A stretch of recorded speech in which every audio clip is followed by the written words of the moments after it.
चुनावी हार के बाद भाजपा नेता सुधीर मुनगंटीवार ने अपनी ही पार्टी के कुछ नेताओं पर गंभीर आरोप लगाए हैं। मुनगंटीवार ने कहा कि कांग्रेस ने तो उनके लोगों को शक्ति दी, लेकिन हमारे ही नेता ने मेरी शक्ति छीन ली है।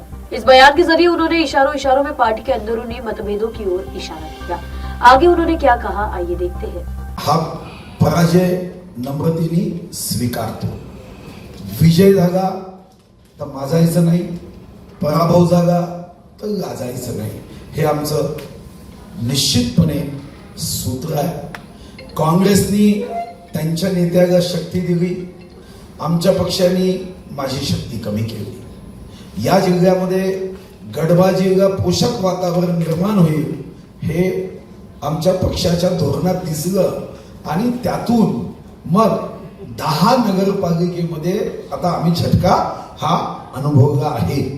आम्ही जे सूत्र पक्ष म्हणून जिल्ह्यात अवलंबलं की शनी शिंगणापूर नंतर आमचा एकमात्र पक्ष असा आहे की ज्याला आता दरवाजाच ठेवला नाही, कोणीही येतो। आता याही गोष्टीचं एकदा मूल्यांकन आम्ही जिल्ह्यात करू। या आत्मचिंतनाच्या मूल्यांकनानंतर जिथं जिथं आम्हाला आशीर्वाद प्राप्त झाला त्यांची सेवा मात्र आम्ही ईश्वराचा अंश समजून निश्चित करू। ज्या प्रभागात आमचे लोक निवडून आले त्या प्रभागाला निश्चितपणे चमकू, कारण त्या प्रभागाच्या मतदारांनी विकासाचा कौल दिला।